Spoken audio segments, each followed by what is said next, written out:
Está no ar, abre aspas, o primeiro jornal multidigital do eixo SP-Rio. Abre aspas. Olá, tudo bem? Começando agora mais uma edição do Abre Aspas. Estamos ao vivo com transmissão simultânea pelo Facebook da SP-Rio+, junto com o Facebook do jornal O Vale. Aqui comigo nos estúdios está o Dr. Sebastião Domingues e também o José Guilherme Ferreira, que participa conosco nos comentários. Muito bom dia para vocês. Bom dia a todos. Bom dia, Rodrigo.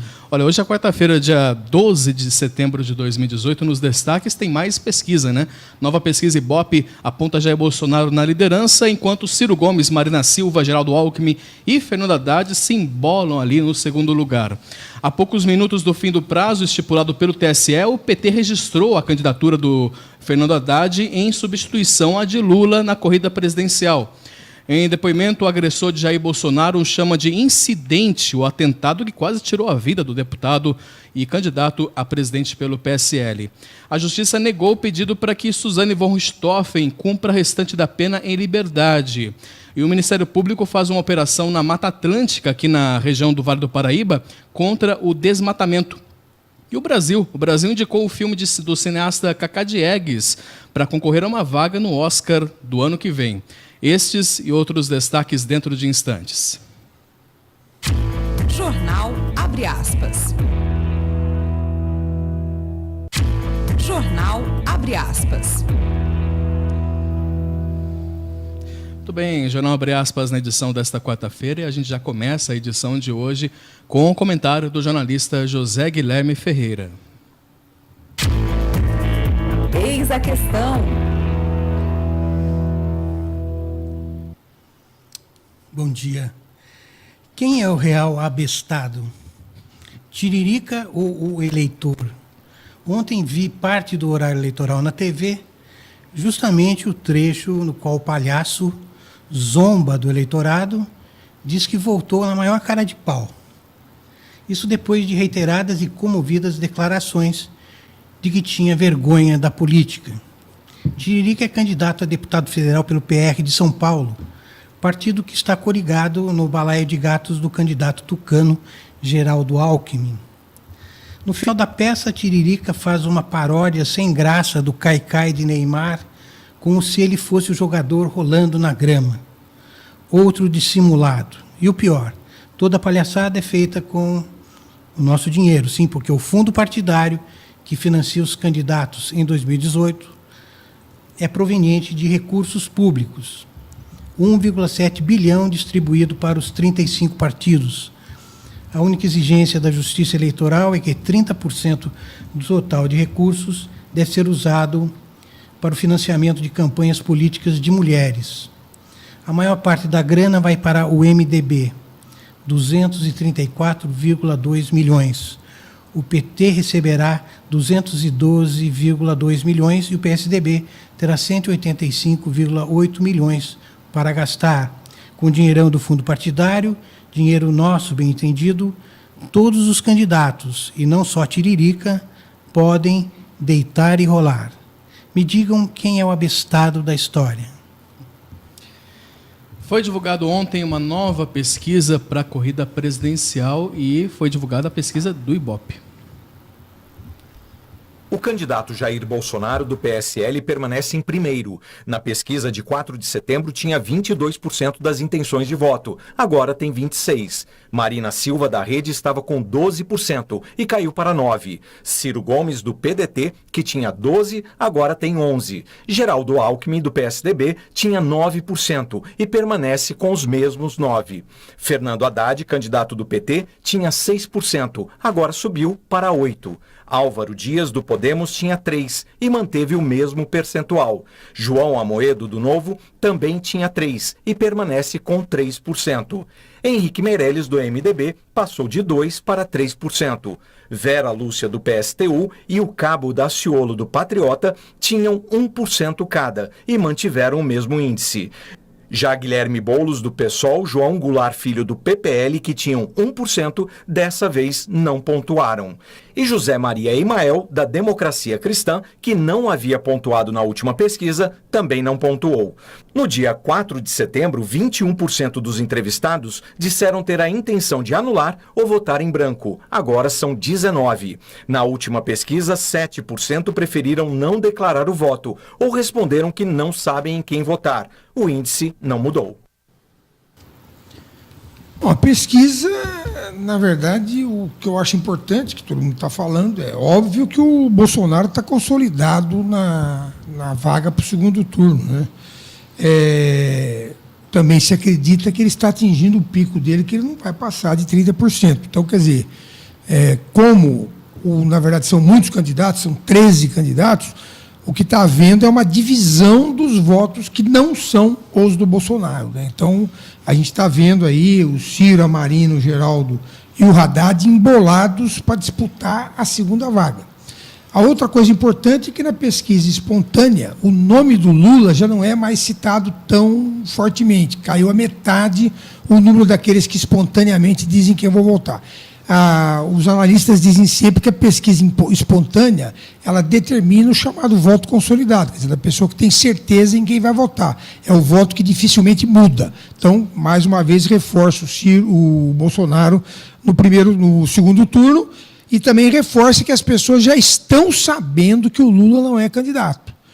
Então, nesse primeiro cenário, já deve estar havendo uma distribuição dos votos do Lula para os outros candidatos, que no momento se mostra mais, o maior beneficiado, na verdade, se mostra o Ciro, que cresceu no Nordeste, provavelmente às custas dos que iriam votar no Lula. O fato concreto é que o segundo postulante, são dois fatos. Primeiro é o seguinte, o Bolsonaro não tem condições de ganhar no primeiro turno, isso aí é certo, porque é só você ver os números, quer dizer, mesmo que ele tenha 30%, 70% não votam nele, ele tem que ter 50% mais um. E, além disso, a rejeição dele é muito alta. Acrescido a isso, o número de indecisos, o maior número de indecisos está entre as mulheres, que é justamente aonde o Bolsonaro tem a maior rejeição. Então, os números indicam que o Bolsonaro está no segundo turno e vai ficar nos 30% e não tem como ganhar no primeiro turno. O segundo candidato à vaga do segundo turno, nós vamos ter que esperar. Quer dizer, eu acho que a próxima semana já vai poder dar um quadro mais claro, porque o que os analistas sempre dizem é que o importante é você ver a tendência das pesquisas, né? O que a tendência das pesquisas está mostrando? Está mostrando o Haddad em ascensão, está mostrando o Alckmin estabilizado, está mostrando a Marina estabilizada ou caindo, e está mostrando o Ciro estabilizado ou crescendo. Então, vamos ver na próxima, que já vai ter mais uma semana de horário político e eleitoral, para ver como as coisas se consolidam. E aguardar também o chamado voto útil, que é possível, né? O que os analistas também estão dizendo é que os eleitores estão, a cada ano, demorando mais para tomar decisão, e que muitos tomam a decisão praticamente no dia da eleição. O Zé Guilherme vai lembrar, e muita gente vai lembrar, do Fernando Henrique e do Jânio Quadros. Quer dizer, o Fernando Henrique sentou na cadeira de prefeito, né? Estava lá com não sei quantos por cento, mas a tendência do Jânio Quadros nas pesquisas era de crescimento. Então, quando chegou na hora de decidir, o pessoal, até talvez pela prepotência do Fernando Henrique de sentar na cadeira, votou contra o Fernando Henrique. Então, quer dizer, é muito importante essa decisão na hora do voto. E você lembra que o Jânio foi desinfetar a cadeira? Passou um spray desinfetante lá, né? Olha, o Ibope também fez simulações para o segundo turno, então vamos agora a esses números. Se a disputa fosse com Ciro Gomes, o pedetista sairia melhor com 40% contra 37% de Jair Bolsonaro. Já com o Geraldo Alckmin, seria mais acirrado, 38% para o Tucano e 37% para Bolsonaro. Marina Silva, da Rede, ficaria empatada aí com 38% com o Jair Bolsonaro. Já o candidato do PT, o Fernando Haddad, não conseguiria vencer uma disputa com o Bolsonaro. O petista ficaria com 36% contra 40% do candidato do PSL. O Ibope também mediu a taxa de rejeição, que é aquela que são os candidatos nos quais o eleitor diz que não votará de jeito nenhum. Nesse item, os entrevistados puderam escolher mais de um nome. Vamos aos números. Bolsonaro lidera com 41%. Na pesquisa anterior, em agosto, ele estava com 37%. Marina Silva está com 24%, em agosto estava com 23%. Fernando Haddad possui 23% da rejeição. Na pesquisa anterior, ele estava ainda como vice na chapa com Lula e estava com 16%. Geraldo Alckmin tem 19%, em agosto estava com 25%. Ciro Gomes tem 17%, em agosto tinha 21%. Henrique Meirelles possui 11% de rejeição, na pesquisa anterior ele tinha 13%. Cabo Daciolo, Vera Lúcia, José Maria Imael e Guilherme Boulos têm 11% de rejeição cada um. Na pesquisa anterior, apenas Vera Lúcia tinha 1% a menos. Os demais mantiveram a porcentagem de agosto. João Moedo tem 10%, mesmo percentual aí da pesquisa anterior. Álvaro Dias tem 9%, já em agosto ele estava com 11%. E João Goulart possui 8% de rejeição, em agosto ele estava com 10%. A rejeição mostra duas coisas. Primeiro, mostra o conhecimento do povo do candidato. Quer dizer, se eu sou pouco conhecido, eu também tenho pouca rejeição, que é o caso do Meirelles e de outros aí, né, que politicamente são pouco conhecidos. E mostra também o potencial de cada candidato de crescer. É claro que um candidato que tem 30%, 40% de rejeição, ele tem menos chance de pegar outros votos do que um candidato que tem 10% de rejeição. Então, volto a repetir, temos que esperar aí os próximos 15 dias. Eu acho que a próxima semana, com o Haddad consolidado como candidato, já vai ter um outro cenário e vamos ver como é que vai ficar, né?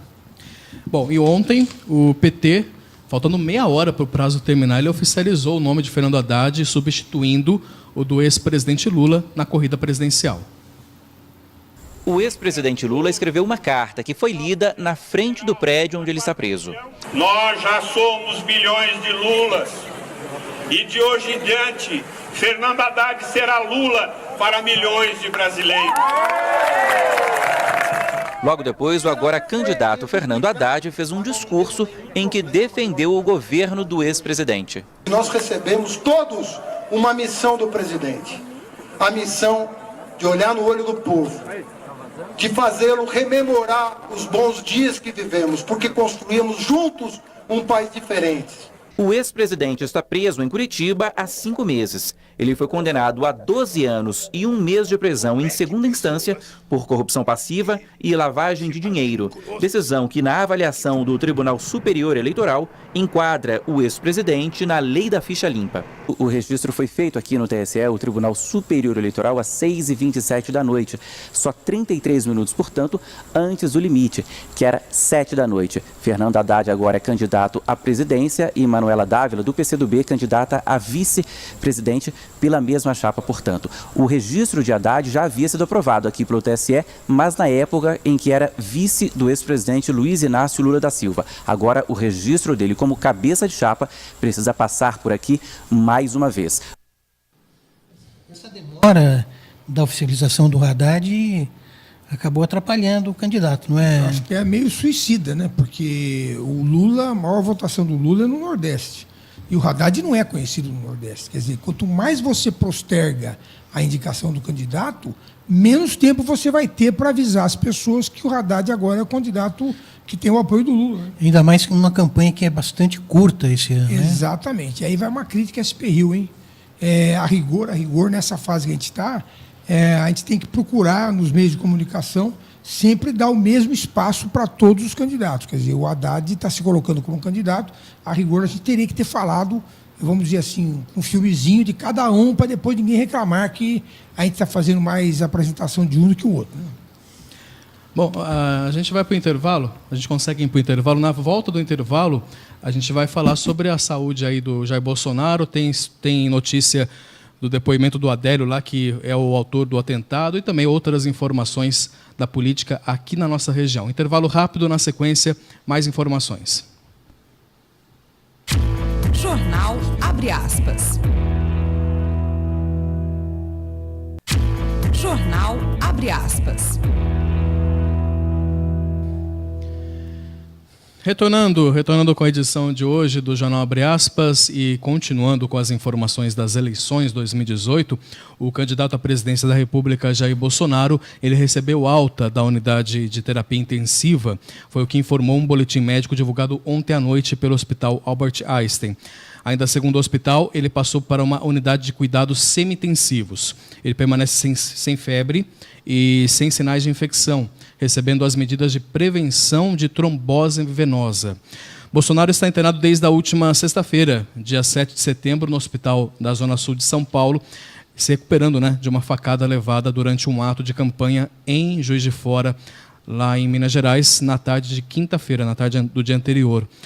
O Adélio Bispo de Oliveira, que foi preso por dar essa facada, ele chamou de incidente o violento atentado contra a vida do candidato. Aliás, em primeiro momento parecia que foi até superficial, mas depois a gente viu a gravidade. Ele chegou já em estado crítico, né, no hospital. Ele não morreu por pouco, né? Porque ele não morreu por dois motivos. Primeiro, porque não pegou a veia cava, que é a principal veia que dá um sangramento maior, ou uma artéria, que a artéria, o sangramento é mais agudo, né? E segundo, porque ele foi atendido prontamente. E terceiro, por um médico experiente, porque a pior das situações é o ferimento a bala ou o ferimento de faca, porque são ferimentos que você não sabe exatamente onde é que pegou, né? E pode resultar na morte. E segundo os comentários que eu recebi aí de colegas de turma, o cirurgião foi remunerado com R$250, que é o que o SUS paga para esse tipo de atendimento. Falaram até que a facada foi... Ele deu a facada e tirou. Se ele tivesse feito um movimento, qualquer movimento, poderia até complicar ainda mais. Que né? o profissional faz isso, né? O profissional do mal, né? O matador profissional. O matador profissional a gente vê isso, de né? peixeira, ele enfia a faca e gira para justamente aumentar o estrago. Né? O candidato... Ele... Agora, do ponto de vista da recuperação, uma pessoa que sofre uma violência dessa, né, vai ter que ficar sendo cuidado no hospital. Tem duas né? questões, né? Primeiro, o maior risco dele, na verdade, que ele correu, foi a infecção, né? Porque como houve perfuração no intestino, sai fezes para a cavidade e você tem que lavar aquilo ali, pôr antibiótico e tal, e é complicado. Então, também o fato de ele ter sido atendido rapidamente também ajudou, porque as bactérias não puderam se instalar. Então, o primeiro risco ele já levou. O segundo risco que eles estão preocupados é uma trombose, porque pelo fato de você ficar imobilizado muito tempo e tal, mais o trauma cirúrgico, você pode ter uma trombose, que é uma coagulação de uma parte do sangue, isso se deslocar e dar uma obstrução pulmonar, alguma coisa assim, ou mesmo um derrame. Agora, o fato concreto é o seguinte: qualquer pessoa que sofre um trauma, de qualquer tipo de trauma, você tem dois aspectos, que é o aspecto físico, que é o trauma físico, né? O sofrimento físico do corpo humano, e tem o sofrimento psíquico, quer dizer, que também é complicado, né? Então, quer dizer, ele tem duas recuperações a fazer, né? Porque, obviamente, gato escaldado tem medo de água fria, né? Olha, num vídeo que foi feito durante uma entrevista de custódia do autor desse atentado, um dia após o ataque, o agressor aparentou até calma e respondeu de maneira bem articulada às perguntas da juíza Patrícia Alencar. Um incidente, um imprevisto que terminou, digamos assim, de forma problemática, discordâncias em certos pontos, correto? Em diferentes pontos,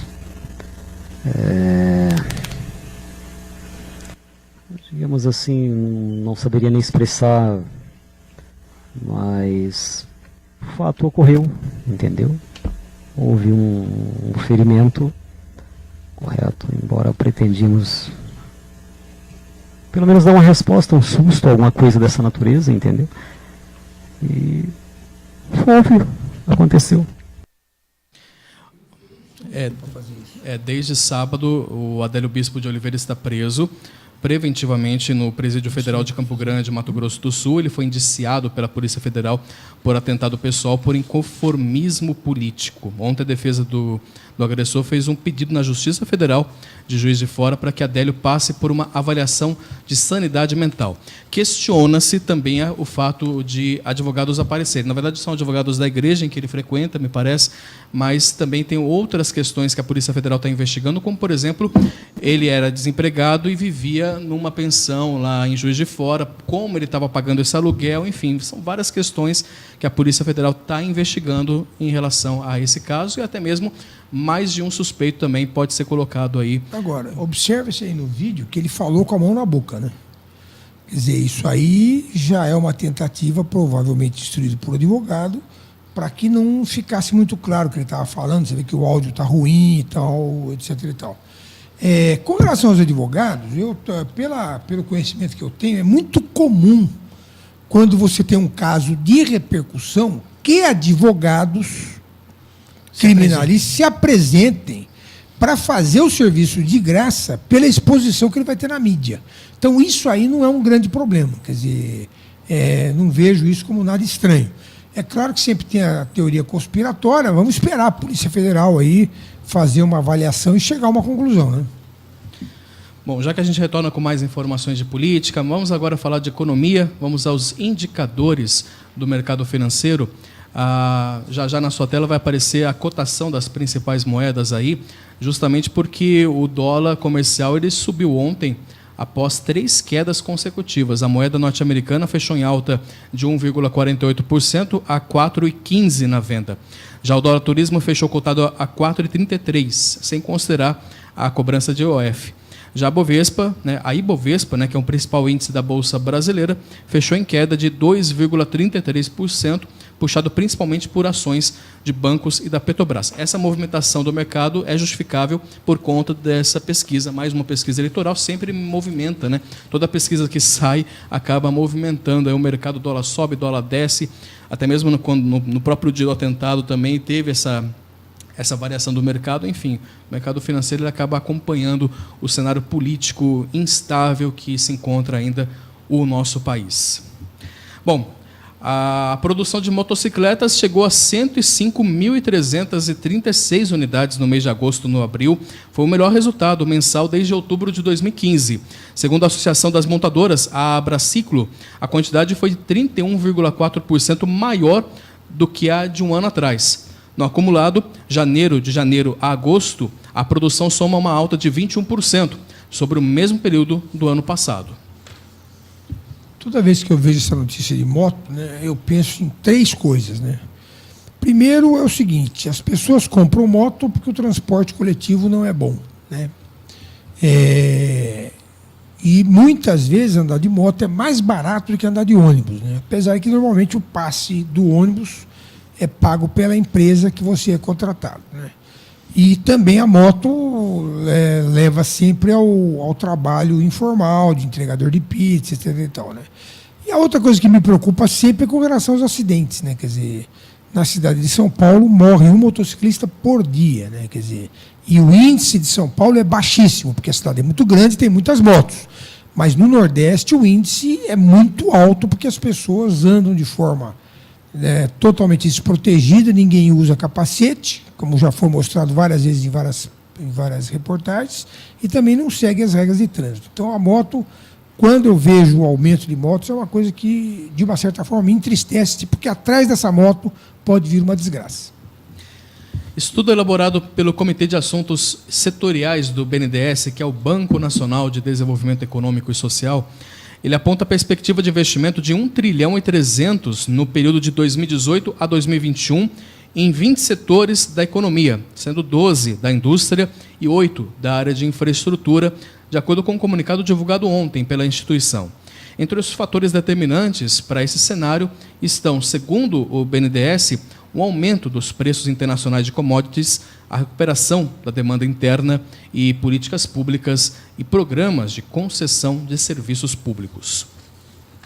Olha, trabalhadores cotistas do fundo PIS/PASEP, que sejam correntistas de bancos privados, começaram já a receber o dinheiro direto na conta corrente. Ontem caiu o dinheiro do PASEP, para funcionários públicos. A partir de amanhã, quinta-feira, começa a cair nas contas os valores do PIS, que são para trabalhadores privados. O depósito agora vale também para correntistas de outros bancos, sendo que não haverá custo para os clientes. Mas atenção que essa medida só vale para quem tem cotas no fundo, que são todos aqueles trabalhadores que trabalharam com carteira assinada em empresa privada ou no serviço público entre 1971 e 1988. Essa cota não tem relação com o pagamento anual do abono salarial do PIS/PASEP. A China atropelou os Estados Unidos e, desde o começo deste ano, tornou-se a principal parceira comercial do Vale do Paraíba. Já são mais de 2 bilhões de dólares em compras chinesas na região neste ano. Os chineses são os principais compradores de petróleo bruto e derivados produzidos no litoral norte. Eles levaram de janeiro a agosto deste ano 68,2% do montante exportado por Ilhabela, que lidera o ranking da RM Vale.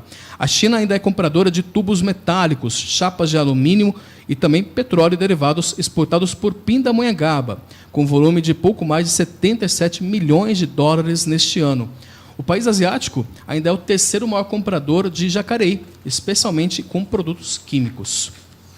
A China é uma máquina de comprar, né? A China, na verdade, foi uma das grandes responsáveis pelo sucesso econômico do governo Lula, do primeiro governo Lula, porque ela aumentou demais, ela cresceu demais e comprou muito ferro, muito petróleo do Brasil. Achei interessante a sua notícia dizer que ela está comprando tubos de Pindamonhangaba, porque uma área que ela é muito forte é a siderurgia, quer dizer, tem um buraco lá na China a ser explorado. Né? E a expectativa de uma empresa chinesa, ainda está o acordo está tratado com sigilo, mas há a expectativa de uma empresa chinesa que estaria em iminência de se instalar aqui no Vale do Paraíba. Então, quer dizer que também há a expectativa de vagas aí para a região aqui do Vale do Paraíba. 8 dos 10 produtos mais importados pelas empresas da RM Vale tiveram aumento no volume de compras acima da média da região. Esse é o destaque do editor de economia do jornal Vale, o Xandu Alves. O Xandu, muito bom dia. Olá, amigos e amigas, jornal abre aspas. O Vale do Paraíba compra mais matéria-prima industrial e aponta alta da produção. Os 10 produtos mais comprados no exterior pelas indústrias da RM Vale acumulam alta de 17,78% nas importações nos 8 primeiros meses deste ano. Depois de fechar 2017 com queda de 32,5% na importação de matéria-prima, a região registra o 8º período seguido com alta. 8 desses 10 itens principais tiveram aumento nas importações acima da média da região, variando entre 21%, caso de veículos e peças, a 321% e 20%, como ferro e aço, sinalizando para aumento da produção de bens e serviços. Para o diretor do CIESP de São José dos Campos, César Augusto Teixeira, a notícia é muito boa. Abre aspas, normalmente o segundo semestre é melhor para o comércio exterior. Fato de ter aumentado a exportação e a importação é bom para a região. Não adianta ter só um e não o outro. Fecha aspas. É isso, um grande abraço. Xandu Alves para o jornal Abre aspas. Muito bem, obrigado, Xandu, pelas informações. Bom, falando aqui sobre a segurança, sobre a criminalidade aqui na região do Vale do Paraíba, o governo do estado de São Paulo ele gasta por mês com um adolescente infrator internado na Fundação Casa, muito mais do que gasta por ano com um estudante da ETEC. Esse é o destaque da editora de cidades do jornal Vale, a Thaís Pérez. Quem traz a informação, Thaís, muito bom dia. Bom dia, Rodrigo. Bom dia, Zé Guilherme. O gasto médio mensal do governo do estado com o interno da Fundação Casa ultrapassa o valor investido anualmente em um aluno da ETEC, ou da Univesp em São Paulo. De acordo com os dados fornecidos pelo governo estadual, cada adolescente internado na Fundação Casa custa R$ 11.500 por mês. Já na ETEC, cada estudante que compra uma jornada integral de até 10 horas custa ao Estado cerca de R$ 3.500 anuais. De acordo com educadores, essa lógica está inversa. Thaís Pérez para o jornal Abre aspas.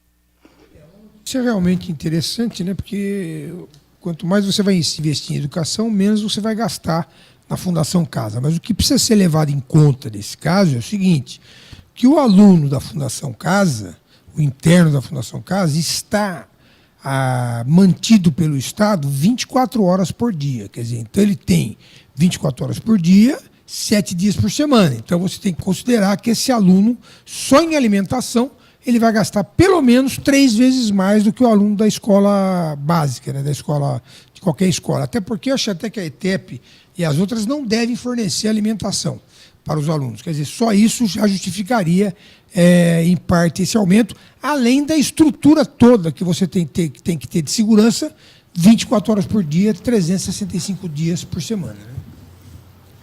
A Procuradoria-Geral da Justiça entrou com uma ação no TJ, o Tribunal de Justiça, para tentar derrubar o trecho da legislação municipal que prevê reajuste anual no salário dos vereadores de Taubaté. O trecho em questão é o artigo 4º do Decreto Legislativo número 532, de 6 de abril de 2016, que fixou os subsídios dos parlamentares para essa legislatura. O artigo diz que, abre aspas, fica assegurada aos vereadores a revisão anual dos subsídios com o mesmo índice que se utilizar na revisão dos servidores públicos municipais, fecha aspas. Para a Procuradoria-Geral da Justiça, esse trecho afronta o princípio de moralidade administrativa e as regras da anterioridade da legislatura e da inalterabilidade do subsídio durante esse período. Ou seja, os vereadores só podem aumentar os salários para a legislatura seguinte. O caso será julgado pelo órgão especial do TJ, que é composto por 25 desembargadores. Ainda não há uma data prevista para que isso ocorra. Até onde eu sei, isso aí não tem amparo legal por causa disso que você acabou de falar aí. O vereador só pode, a rigor, alterar os subsídios para a próxima legislatura. Isso foi feito para evitar que o legislador age em casa própria. Mas também não é errado que se faça uma correção monetária dos rendimentos, né? O problema é que a população, em geral, está bastante saturada com as despesas do Legislativo. Né? E após a reunião realizada entre o governo do prefeito de Jacareí, Isaías Santana, e integrantes da Associação de Engenheiros e Arquitetos da cidade, a base aliada do governo espera aprovar na sessão de hoje, na Câmara, o projeto que institui o Código de Obras e Edificações do município. Antes de retornar para a votação dos parlamentares, o projeto sofreu 3 adiamentos, motivados pela insatisfação da categoria de engenheiros e arquitetos com a forma com que foram instituídos alguns pontos desse texto. Na reunião realizada na segunda-feira, o prefeito Isaías Santana propôs aos representantes da associação que o texto ele vai seguir ao plenário da maneira como está e depois, dentro do prazo de 60 dias para a lei entrar em vigor, aí sim o tucano se compromete a rever a redação original. A proposta acabou sendo aceita pelos integrantes da associação e a sessão da Câmara de hoje está prevista para iniciar logo mais às 9 horas da manhã.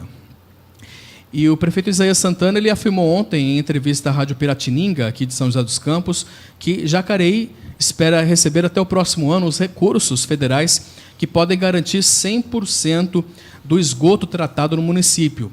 O investimento total do PAC, o Programa de Aceleração do Crescimento, chega a cerca de 101 milhões de reais. De acordo com o prefeito, o município convive com 3 problemas, 3 dificuldades, que ele diz considerar inaceitáveis: poeira, enchentes e esgoto.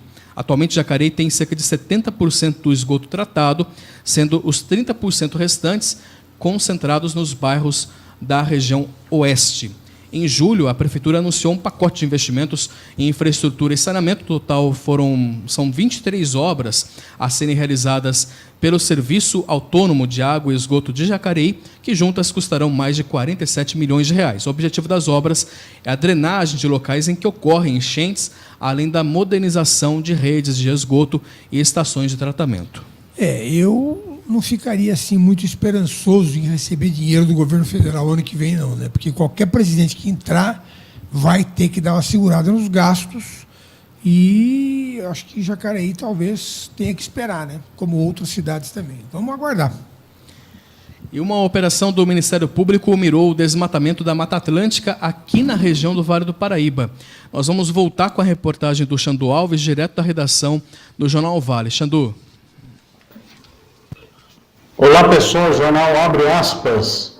O Ministério Público faz operação na Mata Atlântica da RN Vale contra desmatamento. O Vale Paraíba está na mira da mega operação do Ministério Público para identificar desmatamentos em áreas da Mata Atlântica, punir os responsáveis e cobrar a reparação dos danos. As ações começaram na última segunda-feira e irão até a próxima quinta-feira, dia 13, quando o Ministério Público divulgará o balanço das autuações. Estima-se que sejam aplicados até 5 milhões em multas. A operação ocorre simultaneamente em 15 estados, incluindo São Paulo, Rio de Janeiro e Minas Gerais, além de estados do Sul, Nordeste e Centro-Oeste do país. A fiscalização conta com o apoio de órgãos como IBAMA e polícias ambientais nos estados. É isso, um grande abraço. Xandu Alves para o jornal Abre Aspas. Muito bem, obrigado, Xandu, pelas informações. Bom, vamos saber como é que vai ficar o tempo em toda a nossa região. A gente está aí vendo a expectativa de que mudanças podem ocorrer com o tempo agora para essa metade da semana. Quem vai trazer as informações direitinho da previsão é o nosso querido amigo aí, Caio Souza. Caio, fala. Fala, Rodrigo Fernandes, muito bom dia. E essa quarta-feira vai ser um dia bem parecido com aqueles outros que a gente estava vendo aí desde domingo. Nós teremos aí um dia de céu variando entre parcialmente nublado a claro, o sol vai brilhar forte e a umidade relativa do ar vai ficar baixa também no período da tarde. Pode ficar inclusive abaixo dos 50%. É importante lembrar sempre de beber bastante água. E hoje nós não temos previsão de chuva e à tarde vai esquentar novamente. A máxima na região do Vale do Paraíba poderá chegar aos 25 graus, lá na capital paulista aos 24, no litoral norte aos 26 e na Serra da Mantiqueira até aos 19 graus. Só adiantando um pouquinho o tempo para a semana, a partir do final da tarde de amanhã, da quinta-feira, nós já teremos aí um aumento da nebulosidade e possibilidade de chuva. A sexta, nós já podemos ter chuva aí um pouco mais intensa. Caio Souza, direto da Sala de Operações do Tempo Vale, para o jornal Abre Aspas. Obrigado, Caio, pelas informações. Intervalo rápido, a gente faz um breve intervalo. Na sequência tem informações de vagas aí abertas para cursos, para você poder aí se profissionalizar, estar mais preparado para o mercado e também informações do esporte. Portanto, fique aí, fique na audiência, já já retornamos. Jornal Abre Aspas. Jornal Abre Aspas. Abre aspas na edição desta quarta-feira, agradecendo a sua audiência, você que está conosco no Facebook da SP Rio Mais e também no Facebook do jornal O Vale. Olha, o CIE, o Centro de Integração Empresa-Escola, está oferecendo cerca de 36 vagas abertas para estágio nas cidades de São José e Taubaté. As oportunidades são para níveis técnico e superior. Em São José, no ensino superior, as vagas elas são nas áreas de biblioteconomia, serviço social, ciências contábeis, engenharia florestal, tecnologia em dados e tecnologia em gestão empresarial. Para o ensino técnico, a vaga é para técnico em secretariado. Já em Taubaté, estão disponíveis vagas no ensino superior, nas áreas de ciências biológicas, direito, engenharia de computação, engenharia química, gestão de tecnologia e psicologia, serviço social e tecnologia em análise e desenvolvimento de sistemas. Os interessados em concorrer devem fazer o cadastro no site do CIE, que está aparecendo aí na sua tela. A unidade do CIE em São José fica na rua Coronel João Crucino, número 53, na Vila Diana. E em Taubaté fica na rua Doutor Pedro Costa, bem no centro, no número 330. Bom, vamos falar de esportes. Hoje tem 2 jogos importantes para o Taubaté. Um pela Copa Paulista, com o Burrão buscando a vaga aí no campeonato, e uma outra partida, a equipe do vôlei recebe o SESI, depois da derrota, uma derrota até amarga aqui para o São José. E a parada vai ser dura para o Taubaté, viu? Que precisa vencer para se manter na liderança, com um elenco repleto aí de estrelas. O Taubaté continua firme aí na briga pelo pentacampeonato estadual. E uma vitória sobre o SESI elevaria ainda mais a moral do time, O time taubatiano, comandado pelo técnico argentino Daniel Castellani, ele tem 5 vitórias e uma derrota até agora no torneio. E mesmo perdendo a invencibilidade na semana passada para o São José, segue na liderança do torneio com 14 pontos. Com um jogo a menos, o SESI está em terceiro lugar na tabela com 12. Foram 4 vitórias e apenas uma derrota até agora. Ainda restam mais 2 rodadas até o fim da primeira fase e o principal objetivo dos taubatianos no atual momento é garantir o primeiro lugar na classificação geral para, nos playoffs, ter a vantagem de poder decidir em casa. O jogo acontece hoje às 8 horas da noite e será disputado no ginásio do Abaeté, lá em Taubaté, onde a equipe ainda não perdeu nessa temporada. E o Burrão tenta se reerguer na Copa Paulista após perder para o São Caetano no último sábado. Hoje, o time encara o Santos no 10º compromisso da equipe pelo grupo 3 da primeira fase da competição estadual. A partida é importante, até porque uma vitória logo mais garante a classificação antecipada da equipe para a segunda fase do torneio. O Burro da Central, comandado pelo técnico Marcelo Martelotti, está em segundo lugar na chave com 18 pontos, 3 a menos do que o São Caetano. O Santos está em quinto lugar na chave com 11 pontos e 8 jogos disputados. Os 4 primeiros colocados garantem a classificação. Durante o primeiro turno, na Vila Belmiro, o Taubaté até chegou a vencer, né? Venceu o Santos por 3 a 0 e se repetir aí o feito logo mais, o Burro chegará aos 21 pontos e não poderá mais ser alcançado pelo Peixe, que teria só mais 3 jogos ou 9 pontos pela frente. A partida acontece hoje às 3 horas da tarde no estádio Joaquinzão, lá em Taubaté. Mudando de assunto, falar de cultura, falar de cinema. O Grande Circo Místico é o filme indicado pelo Brasil para disputar uma vaga no Oscar 2019. O longa de Cacá Diegues concorreu com outras 21 obras e tenta agora entre os 5 lugares disputadíssimos na categoria de melhor filme estrangeiro do Oscar. O anúncio foi feito ontem na Cinemateca Brasileira em São Paulo. A senhora não queria me dar um presente? Qualquer um? Pois então, eu quero um circo. Será que ela é triste? Foi como se nada tivesse acontecido antes disso na minha vida. Como se tudo fosse começar naquele instante.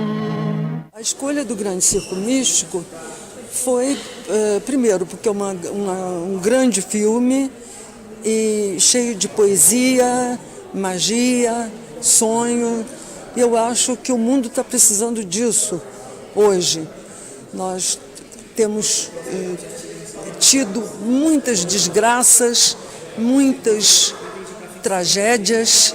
Eu acho que um pouco de poesia é necessário nesse momento. Eu acho que o filme do Cacá Diegues traz isso para nós. Foi uma oportunidade também para tomar conhecimento com novos cineastas brasileiros. Isso me trouxe muita satisfação de ver que temos uma juventude muito capaz, muito inovadora, muito cheia de ideias. Eram 22 filmes muito diferentes, muito diversificados. Nós ficamos muito orgulhosos disso também. E acho que vamos estar muito bem representados com o circo, que traz muitos valores de produção também, o que é muito importante para o Oscar, você ter valores de produção. Muito bem. Na verdade, os 2 filmes mais famosos dele foi o Bye Bye Brasil, né? Uhum. E o Tieta do Agreste. Quer dizer, na verdade, são filmes até que, apesar de leves e bonitos de serem vistos, sempre tem um contexto social importante. Quer dizer, estou lendo aqui na internet que o Cacá Diegues já foi indicado 7 vezes para disputar o Oscar. Isso é muito bom. Ele é um diretor que faz um filme gostoso de assistir, apesar de ter sempre uma conotação social.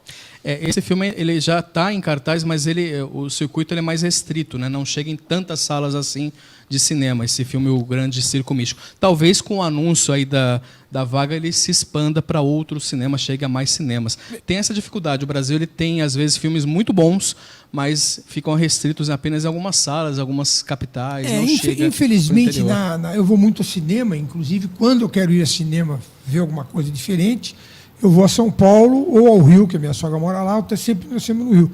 É uma deficiência de São José essa, né? Quer dizer, realmente, quando você quer ver um filme que não seja blockbuster, né? Quer dizer, hoje os cinemas só querem colocar o Arrasa Quarteirão, quer dizer, é o filme que pega principalmente a garotada. E às vezes chega e já some. Não dá tempo. Não dá tempo. Eu vou lá ver, não dá mais tempo de ver. Quer dizer, é um nicho que talvez os cinemas aqui estejam esquecendo de atender. Quem sabe um pequeno cinema, né? De arte. Ou você pegar o grande cinema e designar, por exemplo, um dia de semana ou um dia por mês, eu não sei, e já ficar para você criar o hábito de saber que naquele dia, pode ser numa quarta-feira, numa quinta-feira, num dia de menos movimento, que com certeza haveria até outra produção. O Cine Teatro Santana ele tenta, né? Ele tem até o Sesc também tem uma programação boa cinemas. Mas como não é grande circuito, às vezes você não fica nem sabendo. Né? Bom, esse filme do Cacá Diegues, ele até alguns comentários, o meu amigo lá em São Paulo assistiu ao filme, ele é um filme bem de arte, é um filme artístico, ele mostra os bastidores de um circo, até a própria presidente da comissão, né, que a gente ouviu ela falando, comentando aí sobre essa possibilidade do Oscar ver esse lado, né, mais artístico. Apesar de parecer um tom mais leve, o meu amigo comentou realmente que ele tem um tom crítico muito forte. É uma característica do Cacá Diegues. Tem cena de estupro, tem cena de crimes que ocorrem, assassinatos, enfim. Tem esse tom de leveza da poesia, mas também tem um lado bem forte, impactante no filme.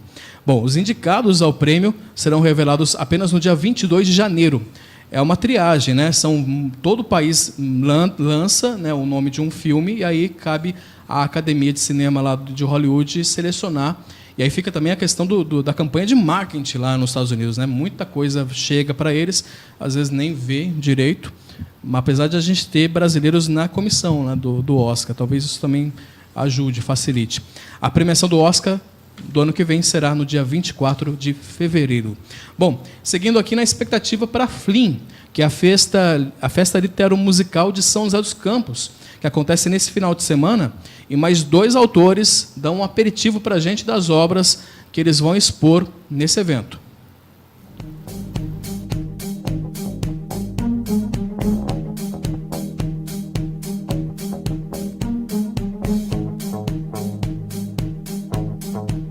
A casa. Na casa mal assombrada, vivia sempre assustado.